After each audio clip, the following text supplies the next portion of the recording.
Que Dios les bendiga.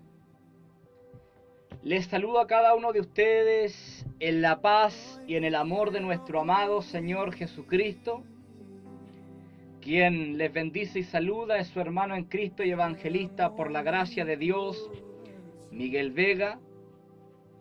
Para mí es una bendición el poder estar detrás de este micrófono con la intención de predicar y enseñar lo que es la poderosa palabra de Dios.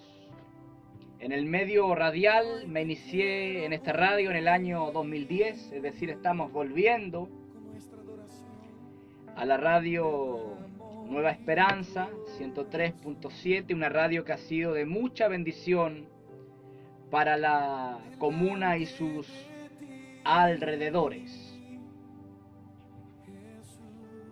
El programa tiene por nombre Habla lo que está de acuerdo con la sana doctrina. ¿Me escuchó bien? Habla lo que está de acuerdo con la sana doctrina. ¿De dónde viene este nombre? Este nombre viene de la palabra del Señor. Este nombre tiene un fundamento bíblico. Me voy a remontar rápidamente a Tito capítulo 2, versículo 1. Palabras del apóstol San Pablo. Pero tú, habla lo que está de acuerdo con la sana doctrina.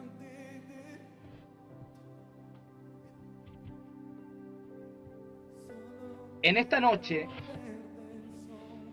como primer programa, voy a hablar sobre la sana doctrina. En primer lugar, ¿qué es la sana doctrina?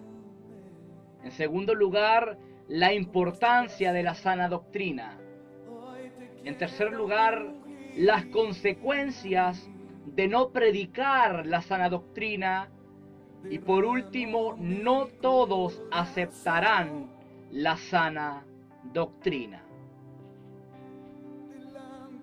Les dije que el nombre de este programa tiene base o fundamento bíblico, Tito 2.1, pero tú habla lo que está de acuerdo con la sana doctrina. La epístola del apóstol San Pablo a Tito es una de las 3 epístolas pastorales junto con primera y segunda de Timoteo. ¿Ya? Se le da el nombre de epístolas pastorales porque tratan específicamente del orden, estructura, administración y organización de la iglesia. Aunque Tito fue un valioso colaborador del apóstol Pablo, no se hace mención de él en el libro de los Hechos de los Apóstoles. Pablo en sus epístolas hace referencia de Tito 13 veces. Esto significa que fue un colaborador bien activo, aunque no aparezca en el libro de los Hechos de los Apóstoles. Tito era de origen griego, es decir, Tito era griego, no era judío. Llegó al Evangelio a través de la predicación de Pablo. Por eso el apóstol Pablo en Gálatas capítulo 2 versículo 3 nos habla de ello. Allí también la palabra nos muestra que Tito no había sido circuncidado.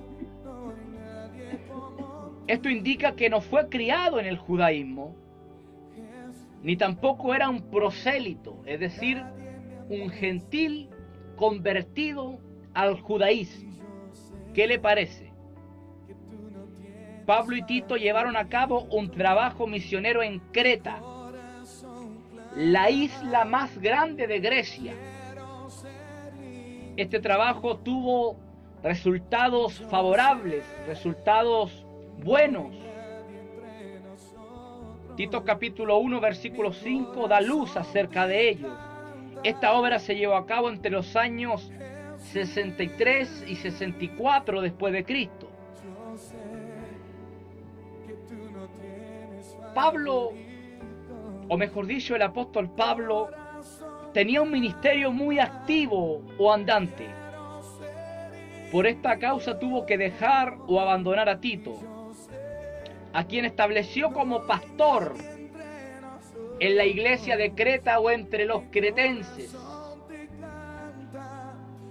Entre el año 65 y 66 después de Cristo, le envió una carta por mano de Zenas y Apolo, según Tito capítulo 3, versículo 13.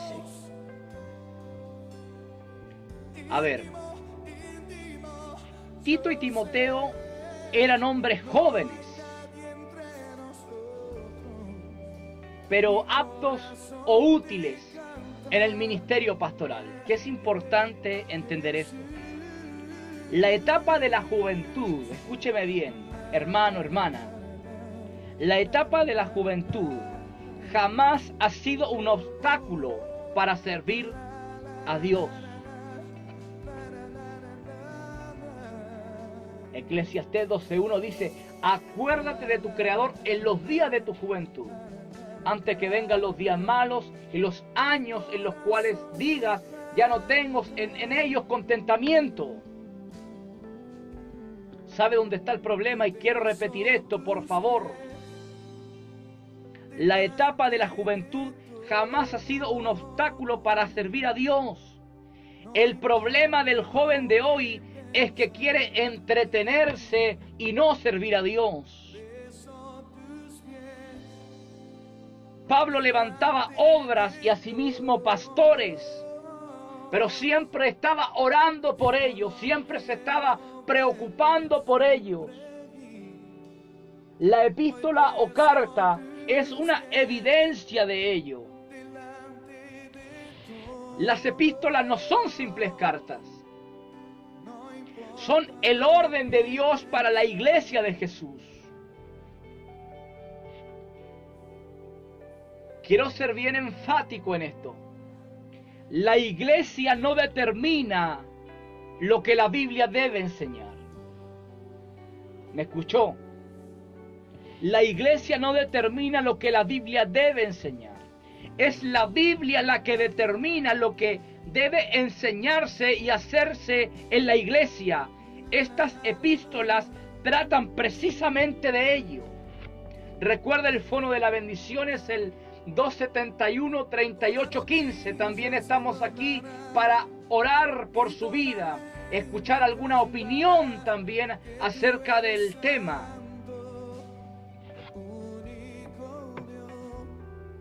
Pero tú habla lo que está de acuerdo con la sana doctrina. Mire, en el Antiguo Testamento nos encontramos con muchos profetas falsos. Ejemplo, Primera de Reyes 18. Nos encontramos con 850 profetas falsos, entre profetas de Baal y profetas de Acera. En Primera de Reyes capítulo 22 aparecen 400 profetas más, profetas falsos. En el periodo de algunos profetas de Dios también se hicieron presentes los profetas falsos. En Jeremías 28, por ejemplo, podemos ver al falso profeta Ananías contradiciendo el mensaje de juicio del profeta Jeremías. Estos profetizaban según el deseo o anhelo del rey. A diferencia del profeta de Dios, yo te quiero decir algo: el verdadero profeta no era aquel que anunciaba el pasado, el presente o el futuro. El verdadero profeta era aquel que anunciaba la voluntad de Dios. Porque hay gente que está confundida en eso. En el Nuevo Testamento, de igual manera, aparecen profetas falsos. Pero aquí entramos en el campo. Pero mayormente aparecen maestros falsos. No se olvide del fono de la bendición 271-3815. También está el Facebook de la radio abierto.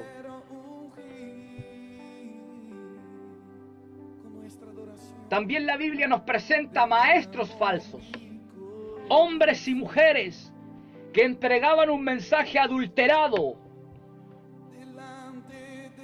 Pero Pablo le dice a Tito, pero tú habla lo que está de acuerdo con la sana doctrina, aunque muchos estén enseñando lo contrario, errores, herejías, inventos de hombres, teología de hombres, falacias. Tú debes enseñar lo que está de acuerdo con la sana doctrina. Estamos viviendo tiempos terribles. Estamos viviendo tiempos peligrosos. Tiempos de mucho invento teológico. Entre comillas.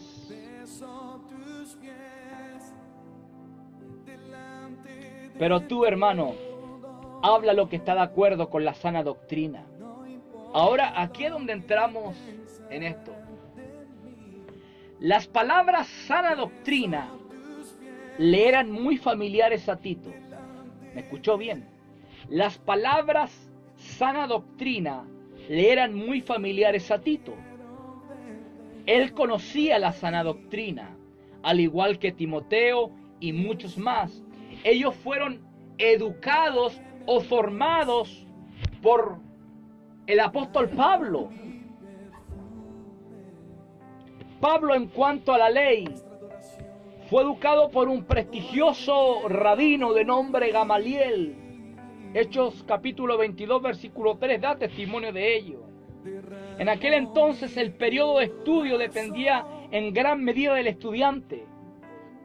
Regularmente estudiaban entre 3 y 5 años. En cuanto a la gracia, Pablo fue educado por el Espíritu Santo. Pablo no era cualquier maestro, era alguien muy preparado en letra y revelación. Y estos conocimientos se los transmitió ¿a quién? A sus discípulos, a sus seguidores, a sus hijos en la fe, como Timoteo y Tito.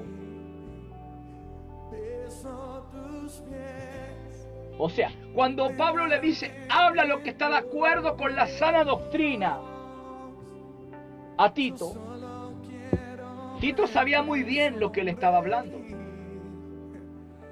Porque Pablo lo había formado, Pablo lo había educado.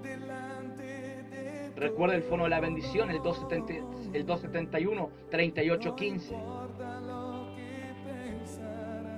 Necesitamos en este tiempo educadores, formadores, no simplemente predicadores. La primera pregunta que surge en el tema es esta, y la vamos a responder con mucho cuidado y detalle. Suba el volumen de su equipo o radio, por favor.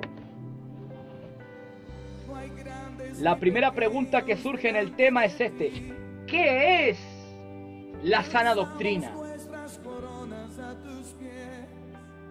¿Qué es la sana doctrina? Es la primera pregunta que surge cuando hablamos de doctrina. ¿Qué es la sana doctrina? Lo primero que quiero decirle o decirte es que nadie puede enseñar acerca de la sana doctrina si no la conoce. Es lo primero. Por ejemplo, si no he visto una película tal o cual, no puedo opinar acerca de ella. Si no he leído tal libro, no puedo hablar acerca de él. Si no he visitado tal lugar, no puedo hablar de aquel lugar. Para poder hablar u opinar acerca de algo o alguien, necesito conocer aquello. ¿Me está entendiendo? Esto es como Cuando algunos dicen, yo quiero hablar de Dios. Bueno, si quieres hablar de Dios, tienes que estudiar la Biblia. Tienes que estudiar sus atributos, sus cualidades, sus características. Tienes que informarte quién es Dios para tener que pararte afuera o detrás de un púlpito y decirle a la iglesia, este es Dios.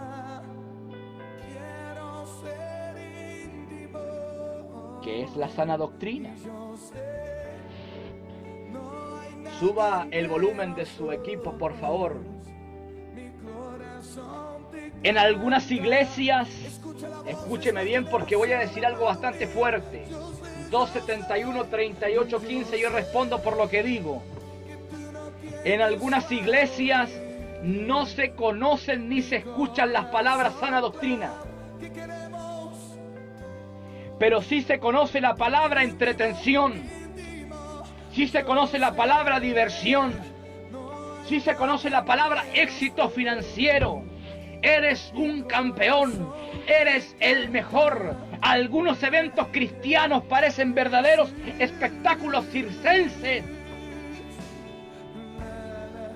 ¿Dónde queda o dónde está ahí la sana doctrina? Iglesias que se hacen llamar de sana doctrina. Muchas veces entretienen, divierten a la gente. Algunos por ahí han contratado hasta payasos. Se han vestido de Spider-Man, de Batman, para entretener a la gente, pero son iglesias de sana doctrina. Eso indica claramente que hay una desviación, primeramente teológica y segundo de conducta en la iglesia. Primero vamos a analizar la palabra doctrina. La palabra doctrina significa enseñanza. Recuerda el fono de la bendición 271 38 15. También queremos orar por usted al final del programa. Creemos que Dios puede hacer un milagro en su vida. La palabra doctrina significa enseñanza. En este caso, son un conjunto de enseñanzas. ¿Ya? Entonces, lo primero que dejamos bien definido es que doctrina es un conjunto o son un conjunto de enseñanzas. Ahora, esta enseñanza es sana. El término está estrechamente relacionado con la salud, bienestar o vitalidad, en este caso de la iglesia. Escucha bien, estas enseñanzas traen salud, bienestar o vitalidad a la iglesia. Estas enseñanzas le dan vida a la iglesia, es decir, le dan crecimiento, formación, le entregan herramientas poderosas, le enseñan a defender su fe, nos hacen avanzar hacia la meta que Jesucristo nos trazó.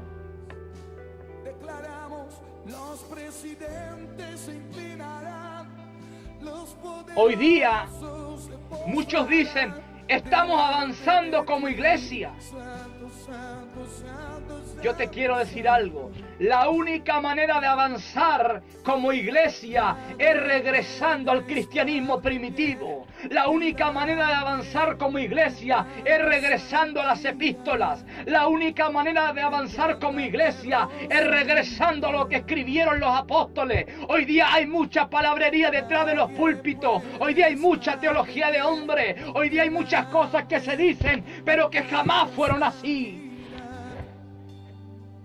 Queremos avanzar, regresemos a Pablo, regresemos a Pedro, regresemos a lo que dijo Cristo.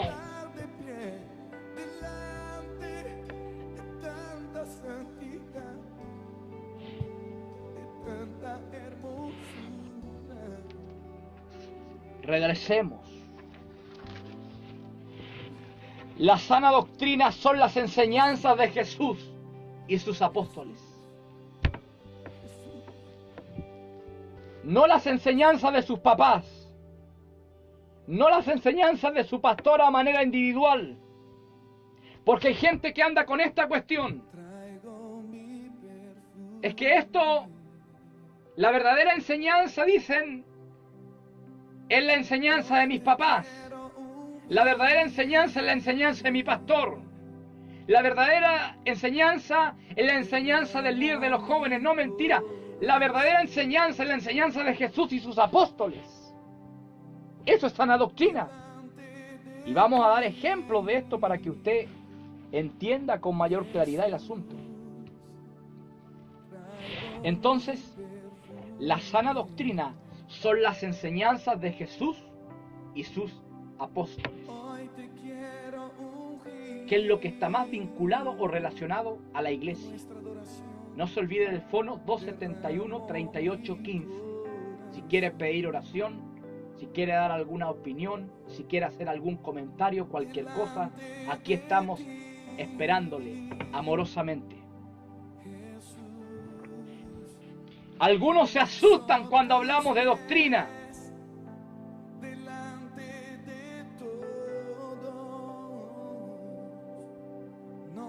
Hace años atrás alguien me dijo: cuidado hermano, la letra mata. Mire, le voy a decir algo.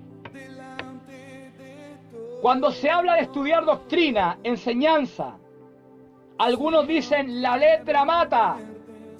Y con esto dan a entender que el estudiar la palabra de Dios mata espiritualmente o nos convierte en hombres muertos espiritualmente. Específicamente el estudiar teología. Esa palabra teología en el griego es theos logos, que significa estudiar a Dios y los hechos relacionados con Él. ¿Sabe cuál es el problema? El problema es que algunos han satanizado la palabra doctrina, algunos han satanizado la palabra teología. Cuando usted estudia la Biblia, usted está estudiando teología porque usted está leyendo acerca de Dios.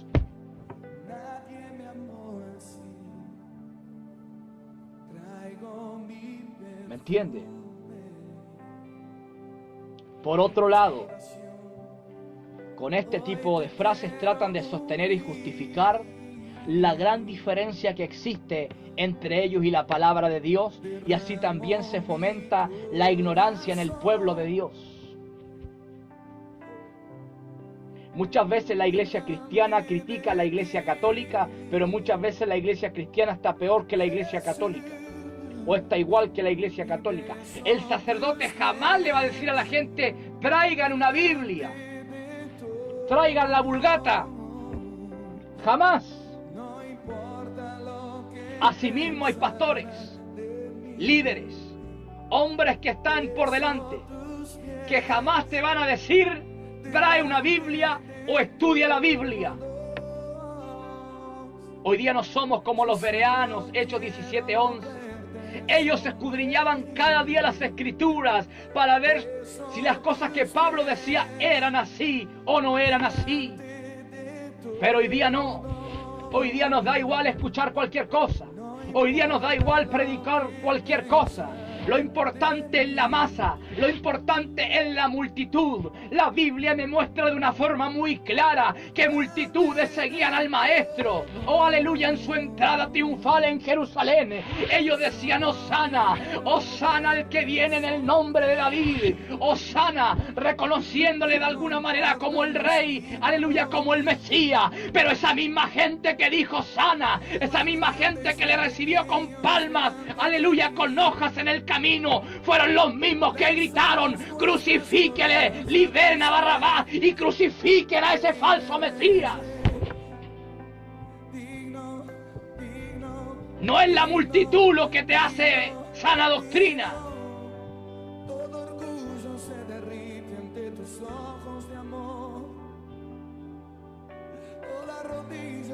Aquellos que te dicen no estudien la Biblia porque la letra mata, yo te quiero decir algo: no tienen una palabra de consejo, instrucción, consuelo o respuesta para alguna pregunta tuya.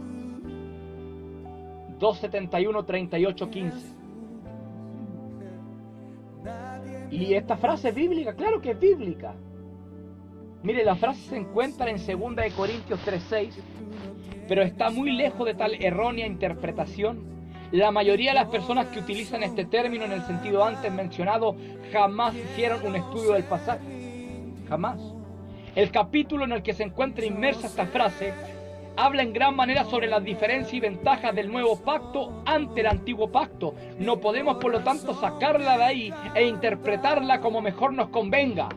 Y ese es el problema. La letra mata, pero el espíritu vivifica. Hermano, no estudie tanto la Biblia. Hermano, no se queme tanto las pestañas. Hermano, no se compre un diccionario bíblico, porque eso lo va a matar espiritualmente. Vivamos del espíritu, vivamos de los dones, vivamos de esto, vivamos de esto otro. Hermano, yo no estoy en contra de los dones, pero sí estoy en contra de esa postura religiosa que hoy día existe en algunos lugares. Solamente dones, solamente manifestaciones. ¿Y donde dejamos la palabra? Manifestación sin palabra es manifestación falsa. Muchas iglesias han llegado a la falsedad. ¿Por qué? Por dejar de lado la palabra.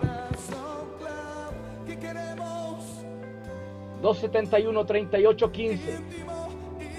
Estamos esperando por ti. El término letra se refiere a la ley de Moisés. El término mata se refiere a la condenación. En pocas palabras, la letra mata no es otra cosa que la ley condenando al hombre por incumplirla. Estudiar la Biblia mata, pero mata la ignorancia. Mata el orgullo, mata la envidia, mata la ira, mata el pecado que hay en ti.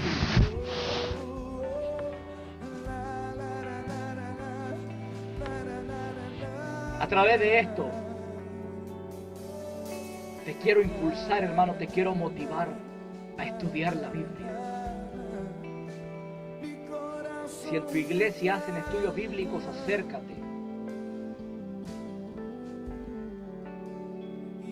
El que a buen árbol se arrima, a buena sombra cobija. Les decía, cierto, que la sana doctrina son las enseñanzas de Jesús y sus apóstoles. Ahora, ¿qué enseñaron Jesús y los apóstoles? A lo mejor este tema lo vamos a entregar en 2 programas, o quizás en 3, Dios mediante. Porque estamos hablando, ¿qué es sana doctrina? Recuerde, sana doctrina son las enseñanzas de Jesús y los apóstoles. Son las enseñanzas de William Marion Branham, no son las enseñanzas de José Smith, no son las enseñanzas de William Soto Santiago, no son las enseñanzas de Carlos Russell, no son las enseñanzas del Hare Krishna, son las enseñanzas de Jesús y sus apóstoles.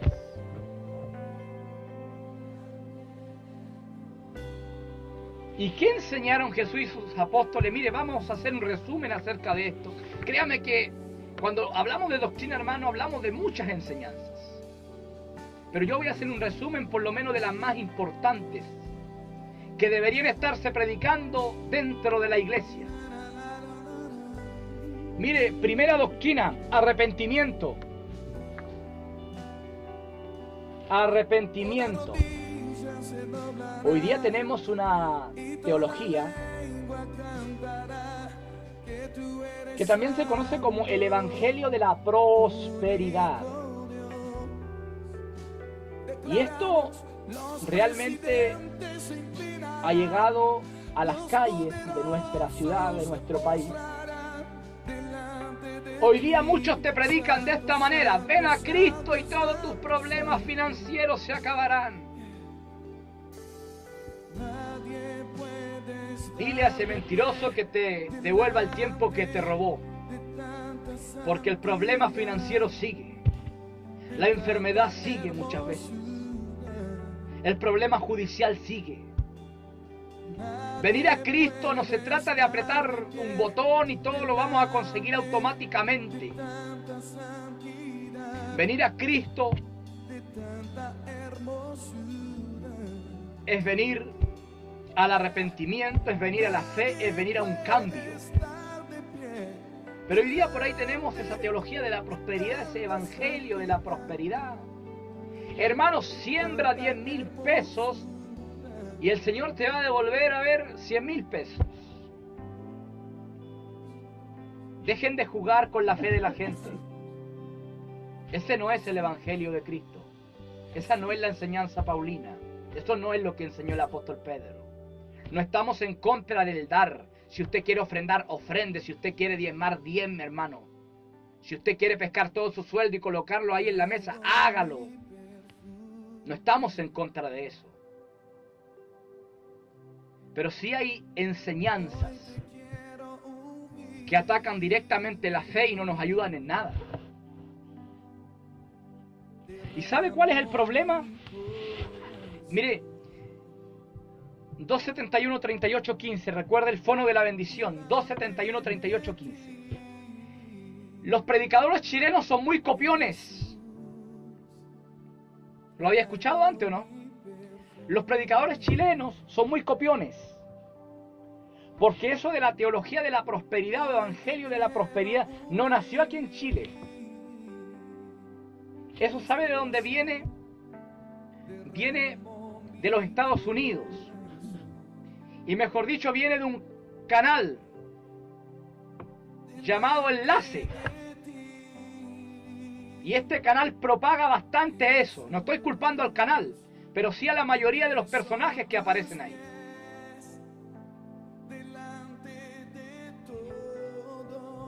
¿Qué enseñaron Jesús y los apóstoles? Esto es sana doctrina, arrepentimiento. Mire, Mateo 4:17, mire lo que dice Cristo. Esto no lo estoy diciendo yo, no es un invento mío. Desde entonces comenzó Jesús a predicar y a decir: arrepentíos porque el reino de los cielos se ha acercado. ¿En su iglesia alguna vez ha escuchado la palabra arrepentimiento?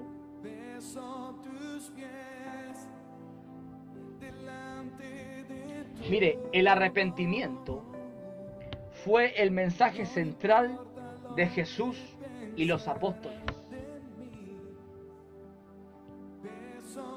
El mensaje del arrepentimiento fue el mensaje central de la primera iglesia.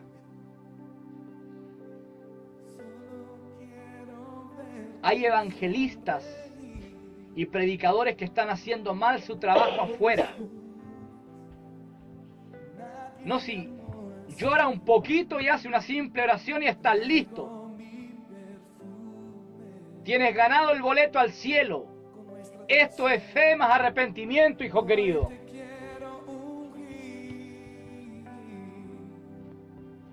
Esto es nuevo nacimiento, regeneración. Esta palabra en griego es metanoia.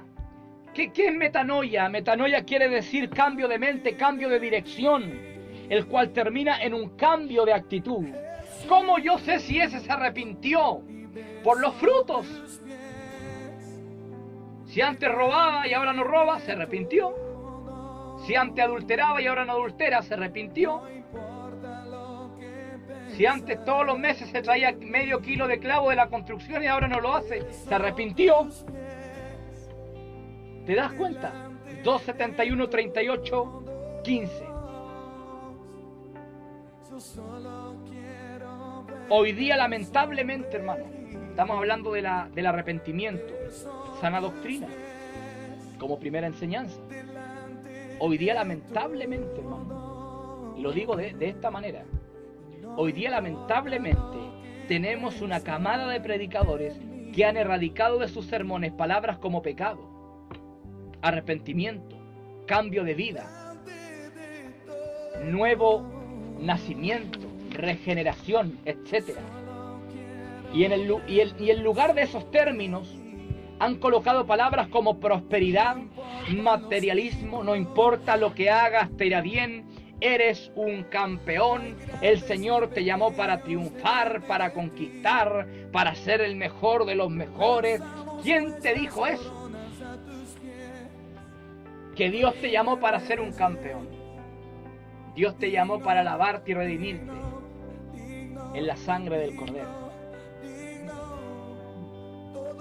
Pero hoy día se ha erradicado del sermón de muchos predicadores esas palabras: arrepentimiento, cambio de vida.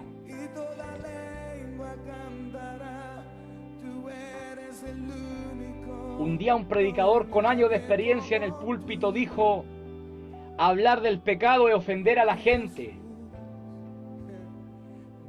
Hablar del pecado es ofender a la gente.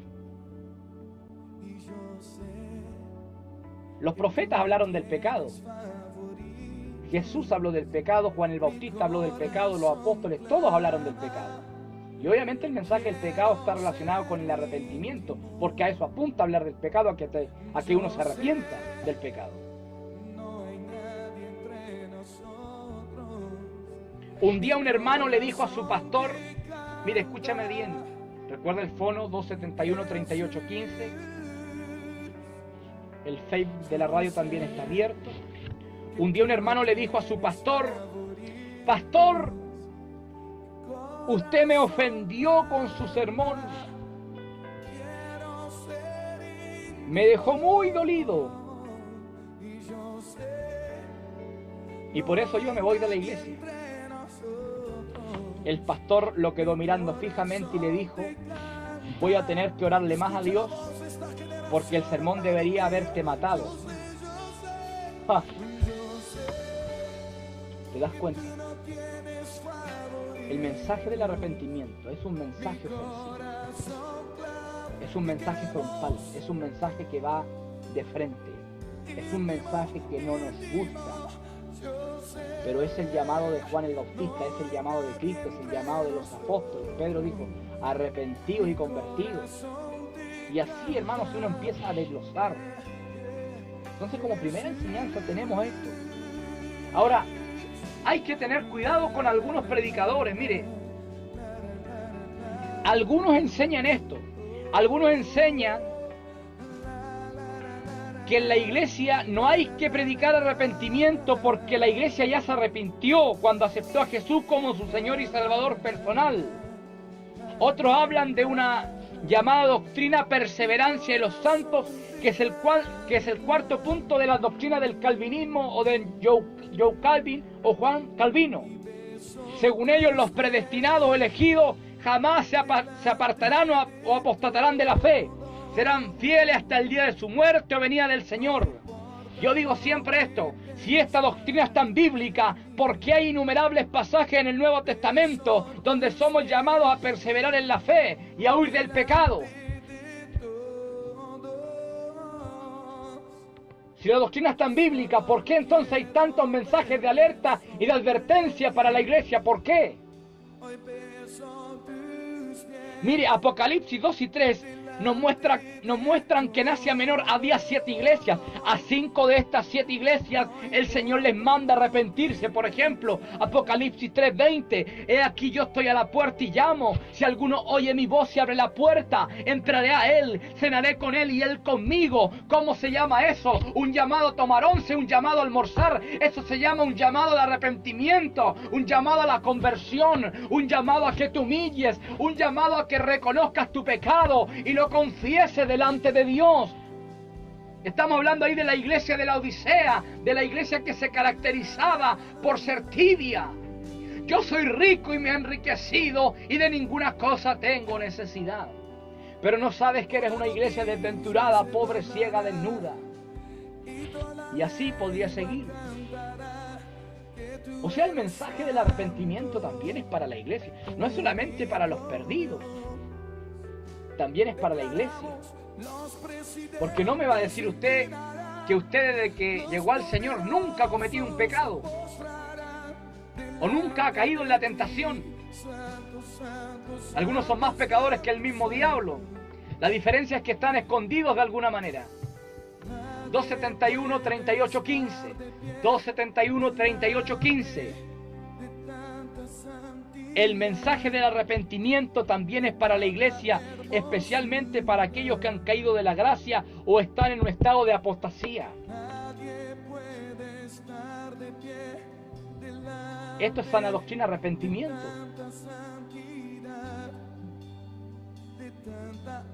La realidad de las cosas es que aquí no estamos para predicarte entretención, diversión y cuantas cosas más. ¿Y sabes que, volviendo un poquito atrás, siempre se habla de los jóvenes como el futuro de la iglesia? Aquí tenemos el futuro de la iglesia. Aquí tenemos a los David de mañana, a los Sansón de mañana, a los Jefté de mañana.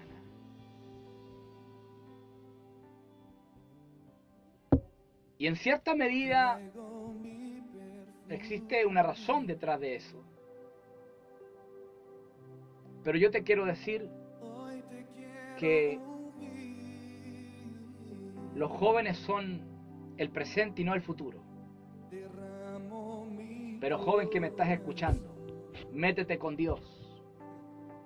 Arrepiéntete, busca a Dios. Dios te puede levantar como a un Evan Roberts en el año 1904, el avivamiento de Gales.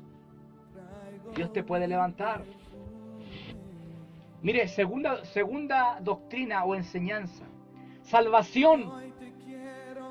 El sacrificio de Jesús fue suficiente para saldar la deuda de los hombres. Su resurrección es la mayor prueba de la eficacia de ese sacrificio. El término salvación, ¿qué es lo que implica? Ser salvo de la potestad del pecado y del infierno el día de mañana, de la condenación, en otras palabras.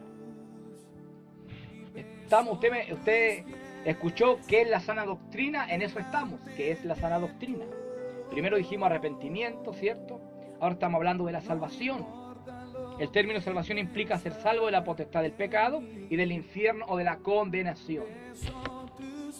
Pero otros te predican otro tipo de salvación, te predican la salvación de los problemas. Mira, desde Brasil surgió un movimiento. Y ese movimiento se expandió o se ensanchó.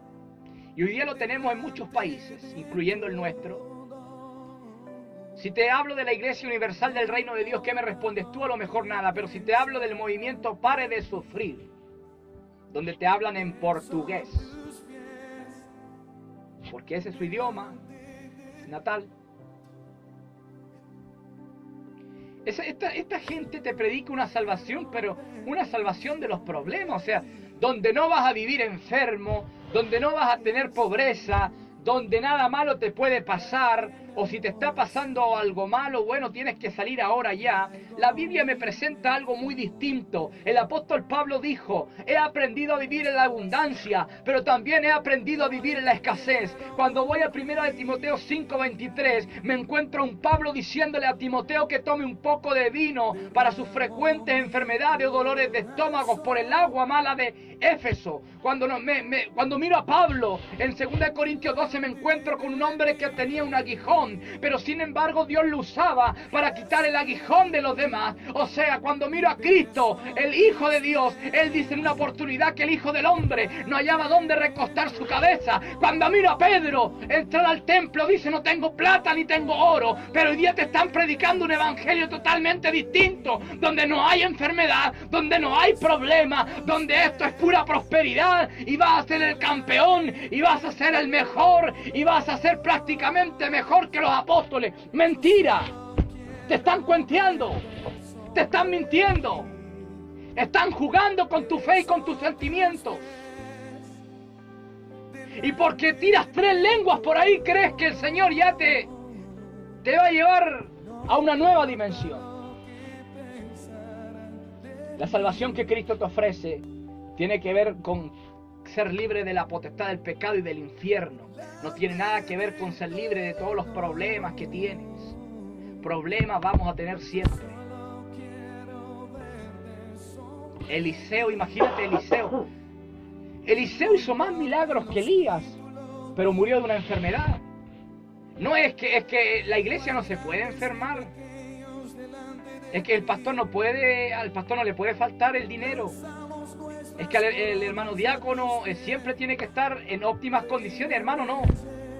Van a haber momentos de crisis, van a haber momentos de enfermedad, van a haber momentos donde Dios te va a llevar al desierto, como dice la palabra en Deuteronomio capítulo 8 versículo 3, y allí te afligí y te hice pasar hambre y te hice pasar sed. ¿Para qué? Para ver lo que había en el corazón de ese pueblo y también para darle una lección. Esto no es pare de sufrir. Yo no te estoy diciendo con esto de que hay una vida llena de problemas, pero no te estoy diciendo, aleluya, de que vas a llegar al Señor y todos tus problemas se acabarán y tu enfermedad se acabará y serás el hombre más feliz de la tierra en términos materiales. No, el gozo es el gozo del Espíritu,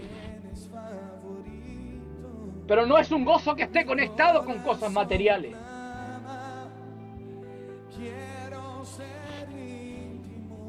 Vayamos avanzando. Tercera enseñanza de sana doctrina. Jesús a sus discípulos les enseñó a orar, a ayunar y a dar limosna de forma correcta. Esto no se trata de llegar y hacer, de llegar y actuar. Recuerda el fono de la bendición es el 271-3815. Entre paréntesis, también estamos aquí para orar por ti, hermano. Para orar por ti. No predicamos un evangelio de prosperidad, pero creemos que Dios puede bendecir. Pero Dios no está obligado a bendecirte. Creemos que también Dios puede sanarte, pero Dios no está obligado a sanarte. Predicamos un evangelio de poder. Quizás estás pasando por un desierto donde, no sé, no encuentras ninguna salida. Hay desiertos que son demasiado secos, donde el sol te pega demasiado fuerte, donde por más que tratas de encontrar un oasis no lo encuentras. Pero esta es tu noche de bendición, donde Dios puede hablarte algo, o donde Dios puede hacer algo en tu vida. 271-3815. Dios puede hacer algo en tu vida, querido hermano, querida hermana, querido joven, querida señorita. Entonces también nos encontramos en sana doctrina que Jesús a sus discípulos le enseña a orar. Jesús fue tan detallista que le enseñó hasta a orar, a ayunar. Mire, los fariseos acostumbraban a dar limosna, a orar y también acostumbraban a ayunar 2 veces por semana. Eran buenas obras y dignas de imitar. No estamos en contra de lo que hacían, pero hacían todo aquello con el propósito incorrecto. La Biblia nos enseña lo que debemos hacer, pero también nos enseña el propósito con el que debemos hacer las cosas. Qué importante es eso. En primer lugar, Jesús le dijo a sus discípulos: guardaos de hacer vuestra justicia delante de los hombres para ser vistos de ellos. De otra manera, no tendréis recompensa de vuestro Padre que está en los cielos. Mateo capítulo 6, versículo 1. En este versículo Jesús no les está prohibiendo a sus discípulos hacer las cosas en público, sino que no lo hagan con la intención de buscar la alabanza del pueblo, que ese era el problema que tenían los fariseos y también los fariseos del siglo XXI. En los próximos versículos les ordena hacer las cosas en secreto. El pecado no estaba en hacer algo en público, sino en buscar la alabanza del pueblo. Ahora, para que no cayeran en la actitud de los fariseos, les ordena hacer las cosas en secreto. El dar limosna, por ejemplo. Cuando los fariseos ayudaban a los pobres, tocaban trompeta, es decir, publicaban, anunciaban a los 4 vientos aquello. Esto lo hacían en lugares públicos como las sinagogas, las esquinas de las calles. Su finalidad era ser vistos como hombres devotos y recibir alabanza del pueblo. Jesús le dijo a sus discípulos: mas cuando tú des limosna, no sepa tu derecha lo que hace tu izquierda. En otras palabras, Mateo capítulo 6, versículo 3, no publiquen o anuncien que ayudaron a los pobres. De esa forma evitarán caer en la actitud de los fariseos. Orar. Ellos oraban 3 veces al día, los judíos de aquel tiempo. Por eso que Daniel oraba 3 veces al día, tomándose de la costumbre judía. ¿Y cuál era ese horario? Las 9, las 12 de la tarde y las 3 de la tarde. Para que usted lo sepa. Oraban en público, ¿pero para qué? Para ser vistos como hombres devotos y así recibir la alabanza de la gente. Pero Jesús le enseñó algo distinto. Mas tú, cuando ores, entra en tu aposento y cerrada la puerta, ora a tu Padre que está en secreto, y tu Padre que te ve en los secretos te recompensará en público. Mateo capítulo 6, versículo 6. Ustedes deben orar en secreto. De esa forma evitarán caer en la actitud de los fariseos. Por otro lado tenemos el tema del ayuno también. Los fariseos demudaban sus rostros para mostrar a los hombres que ayunaban. Esto significa que desfiguraban sus caras en el sentido que no se lavaban el rostro, colocaban un rostro triste y se echaban ceniza sobre la cabeza. De esa forma mostraban que estaban ayunando en señal de arrepentimiento, y también lo hacían para ser vistos como hombres devotos y así recibir la alabanza de la gente y todo el tema. Le gustaban las melodías bonitas. Jesús le enseñó a sus discípulos: pero tú cuando ayunes unge tu cabeza y lava tu rostro. Mateo 6:17, cuando le está diciendo unge tu cabeza, ¿qué le está diciendo? Debes peinarte. Y después le dice: lava tu rostro. Debes peinarte y lavarte bien tu cara, que no se te note que estás ayunando, o no debes publicar que estás ayunando. De esa forma evitarían caer en la actitud de los fariseos. Pero recuerde bien, el problema está en el propósito. Porque en las iglesias, por ejemplo, oramos en público, ¿o no? En las calles también hacemos oraciones en público. Pero algunas personas quieren mostrarse. Algunas personas lo hacen para ser vistos como personas santas, devotas, puritanas, y así recibir esa sobada de lomo que les gusta a algunos. Recuerda, el fono de la bendición es el 271-3815. Este es un programa nuevo. Habla lo que está de acuerdo con la sana doctrina. Entonces vamos por la cuarta enseñanza. Jesús y los apóstoles enseñaron acerca del Padre y el Espíritu Santo. Ellos enseñaron acerca de sus cualidades, sus ministerios, su relación con ellos y la relación de ellos con la iglesia, en fin. Número 5. Jesús y sus apóstoles enseñaron acerca de la ley de Moisés. Y aquí me quiero detener un poco. Este es un tema bastante amplio y no es fácil hablar de sana doctrina, más bien en los tiempos que estamos viviendo y en los fundamentos que hoy día tienen algunas iglesias. Porque una cosa es que yo diga: mi iglesia es de sana doctrina, pero quien determina eso es la palabra. No lo determino yo, tampoco lo determina usted, es la palabra la que lo determina. Mateo 5:17. Recuerde, Jesús y sus apóstoles enseñaron acerca de la ley de Moisés. No penséis que he venido para abrogar la ley o los profetas. No he venido para abrogar, sino para cumplir. Eso no lo dijo cualquiera, lo dijo Jesús.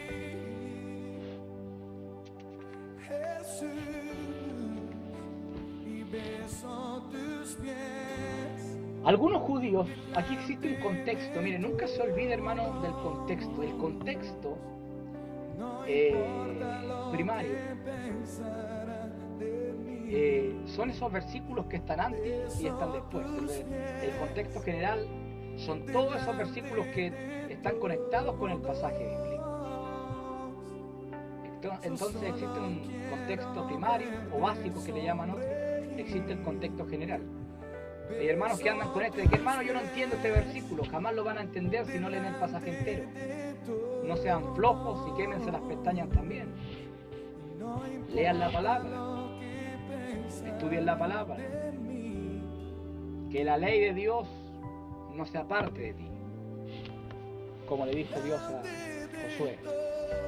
A ver, algunos judíos estaban pensando de forma equivocada acerca de Jesús y su relación con la ley y los profetas. Jesús le aclara su intención acerca de la ley y los profetas, diciéndole que Él no vino para abrogar lo dicho por la ley y los profetas. La palabra griega para abrogar es katalúo. Puede significar o traducirse deshacer, abolir o anular. Pero también puede significar o traducirse destruir, demoler, echar abajo. En las palabras de Cristo tiene un significado especial. Debe entenderse como lo opuesto a cumplir. En otras palabras, Jesús no vino para oponerse, rebelarse, quebrantar o contradecir la ley y los profetas. Él vino para cumplir, es decir, respetar, amar o guardar la ley y lo dicho por los profetas. Aquello Él lo demostró. Ahora, esto no quiere decir que toda la ley tiene vigencia, por lo tanto estamos obligados a cumplirla. Tal visión sería contraria a todo lo que aprendemos de la armonía del Nuevo Testamento respecto a la ley y su fin. Por ejemplo, Romanos 10:9, Romanos capítulo 6, versículos 14-15, Efesios 2:15, Gálatas 5:18. Podría nombrarle muchos versículos más. Lo único que nos enseña esto es la postura de Jesús, frente a la ley y los profetas. Que Él vino a cumplirla, Él la vino a respetar, Él no vino a rebelarse contra ella. Porque Jesús nació, fue criado y vivió bajo la ley. Pero Él es el fin de la ley.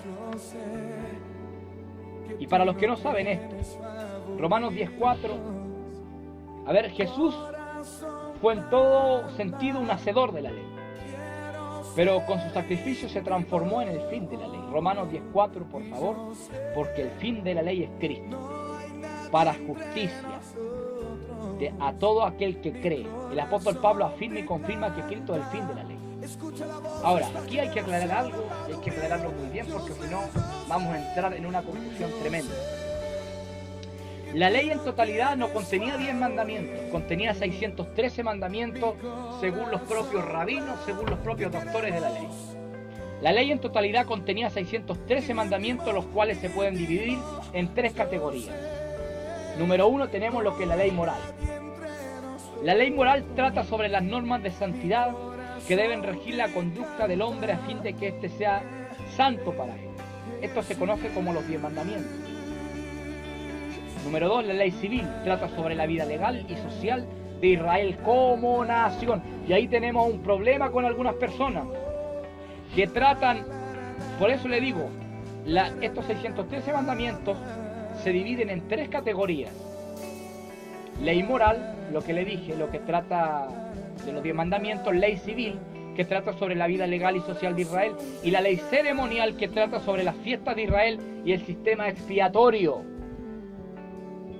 Porque si usted me dice que la ley está tan vigente, entonces vayamos a buscar unos corderos por ahí y sacrifiquémoslo. Y guardemos todas las fiestas y viajemos a Yom Kippur y todo el tema. El centro de la ley ceremonial anunciaba a Cristo como el Cordero de Dios que quitaría el pecado del mundo. Cristo, al sufrir y morir en la cruz, pagó el precio por los pecados de los hombres. De esta manera la ley ceremonial quedó sin efecto, ya que tuvo su cumplimiento en Cristo. Ya no hay más sacrificios que hacer por el pecado del hombre, ¿me entendió bien? Ya no hay más sacrificios que hacer por el pecado del hombre. La Iglesia Católica le mete por un lado el purgatorio, que según ellos no es un lugar sino un estado de purificación. Si yo no fui del todo un buen católico, mi alma sale de mi cuerpo y pasa ese estado de purificación, y una vez purificado, según cuánto le pague al cura, entro después al cielo. Estamos invalidando el sacrificio de Cristo cuando decimos eso y cuando creemos eso. Al igual que el limbo, aquí no existe lugar intermedio para nadie. Lo único que te puede lavar, limpiar de la mollera hasta la planta de los pies es el sacrificio de Cristo. Ahora, la ley civil o mandamientos civiles que trataban sobre la vida legal y social de Israel también quedan sin efecto, ya que la muerte de Cristo dio como resultado un pueblo de diferentes nacionalidades. Escúcheme bien, los judíos mesiánicos, entre comillas, que también les vamos a traer un tema a ellos en especial. Cada hermano debe someterse a las leyes de su país o nación. Ojo con eso. Chile tiene un código de ley o un sistema de leyes, Argentina tiene otro, Colombia tiene otro, pero la palabra de Dios está por sobre todas las leyes, está por sobre todas las culturas también. Es necesario decir que Cristo no abolió completamente la ley de Moisés, de lo contrario permitiría que nosotros robemos, adulteremos y deshonremos a nuestros padres. ¿Se da cuenta, no? Entonces, la ley moral o los 10 mandamientos están vigentes, por así decirlo, exceptuando algo que sería guardar el sábado, guardar el Shabbat, que era figura de Cristo como nuestro reposo. Ahora, hermano, si usted tiene tanto problema y tanto drama con guardar el sábado, bueno, guárdelo.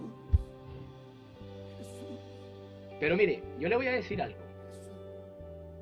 Cuando hablamos del Shabbat, cuando hablamos del día de reposo, del séptimo día judío, Estamos hablando de algo que comienza desde las 6 de la tarde del viernes hasta las 6 de la tarde del sábado.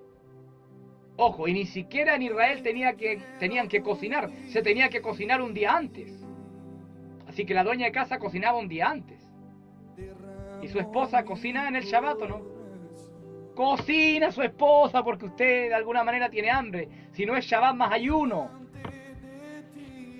O sea, entiéndame algo, hermano.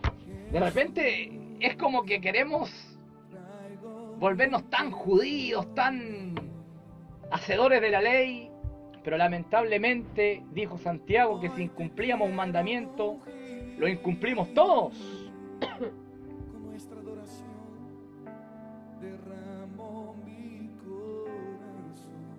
La ley moral entonces, los 10 mandamientos están vigentes, o sea, hablando de que no debemos robar, porque no lleguemos al extremo de decir, bueno, aquí se puede robar y se puede adulterar y se puede hacer de todo, total, este es un nuevo pacto, no, eso sigue vigente.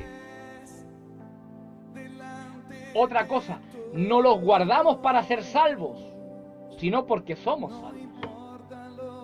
No debemos guardar la ley para ser hijos de Dios, salvos o cristianos. Aquello lo debemos al sacrificio de Jesús. Nunca usted se olvide de eso. La salvación se debe al sacrificio de Cristo. Lo demás es obediencia del pueblo de Dios. Son frutos dignos del arrepentimiento. Son evidencia de que usted es salvo. Mire, avanzaría porque tenemos varias enseñanzas más, como por ejemplo, le voy a dar a conocer, pero no vamos a avanzar por la hora. Estamos hablando sana doctrina, ojo con eso. Porque si usted quiere saber qué es sana doctrina, vamos a definirle aquí las doctrinas. Mire, número 6, por ejemplo, tengo acá, Jesús y los apóstoles enseñaron sobre la vida después de la muerte. Número 7, Jesús y los apóstoles enseñaron acerca de hechos futuros, escatología. Número 8, Jesús y mayormente los apóstoles enseñaron acerca del orden y funcionamiento de la iglesia de Jesús. También tenemos Jesús y los apóstoles enseñaron acerca de la deidad del Hijo. Y por último tengo acá, Jesús y los apóstoles enseñaron acerca de la santidad interna y externa